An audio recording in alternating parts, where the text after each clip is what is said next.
दिल्ली के श्रद्धा murder case के बाद उत्तर प्रदेश में अवैध धर्मांतरण कानून जो बनाया गया उसमें बदलाव की बात उठी है और यह मांग बीजेपी विधायक राजेश्वर सिंह ने मुख्यमंत्री योगी आदित्यनाथ को बाकायदा पत्र लिखकर की है कि धर्मांतरण को लेकर के जो कानून बनाया गया उसको और सख्त बनाया जाए। हमारे साथ बात करने के लिए राजेश्वर जी खुद ही हैं।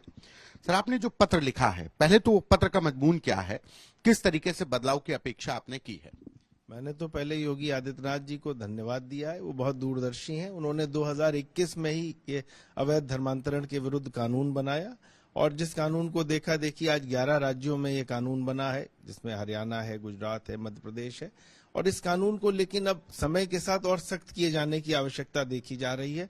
मैंने प्रतीत किया, मेरी कॉन्स्टिट्यूएंसी के लोगों ने भी कहा, सबने कहा, जिस हिसाब से ये मर्डर हुआ है दिल्ली का, जिस हिसाब से क्रूरता के साथ बेटियों को मारा जा रहा है, जिस हिसाब से उनके साथ अत्याचार किया जा रहा है, इसमें इस कानून को और सख्त किए जाने की आवश्यकता है। मैंने उनसे 2-3 बातों का अनुरोध किया है कि इसमें एक तो स्पेशल कोर्ट बनाए जाए, इस तरह के अपराध के लिए स्पेशल कोर्ट बनाए जाए।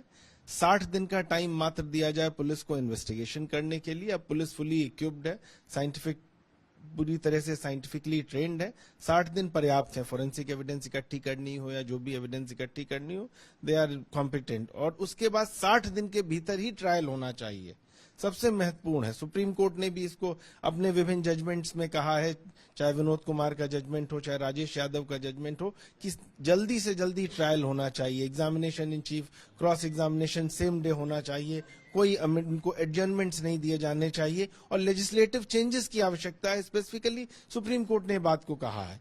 तो इसलिए लेजिस्लेचर को कानून बनाना चाहिए। और जब रेप एंड मर्डर ऐसा जघन्य अपराध हो रहा है, इसमें सजा सिर्फ सजाए मौत होनी चाहिए, एक्सेप्ट डेथ पेनल्टी। मेरा मानना है कोई इसमें डिस्क्रिशन नहीं होना चाहिए। तो वही मैंने माननीय योगी आदित्यनाथ जी से अनुरोध किया है कि इस पे विचार करें, इस कानून को आप और सख्त करें। दिल्ली की घटना हो या लखनऊ की घटना हो, क्या लगता है कि पहले जो लड़कियां होती हैं, पहले उनको एक प्रेम जाल में फंसाया जाता है दूसरे धर्म के लोग और फिर उसको एक साजिश चल रही है, प्लानिंग के तहत ये सब किया जाता है? बिल्कुल, जिस हिसाब से घटनाएं सामने आ रही हैं, चाहे लखनऊ में आ रही हो, चाहे दिल्ली में आ रही हो, चाहे केरला में आ रही हो, चाहे और राज्यों में आ रही हो, बिल्कुल ये एक सोची समझी साजिश के तहत हो रहा है। ये बहुत गलत हो रहा है। इसमें सारी पुलिस एजेंसीज को, सारी नेशनल एजेंसीज को एक साथ मिलकर काम करने की आवश्यकता है और इसको रोकने की आवश्यकता है। इसके ऊपर कठोर कार्रवाई करने की आवश्यकता है।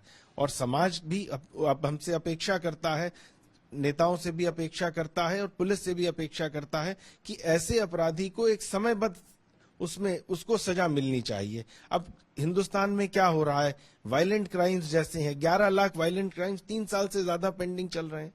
तो ट्रायल जो है इतना डिले होता है, then justice delayed is justice denied.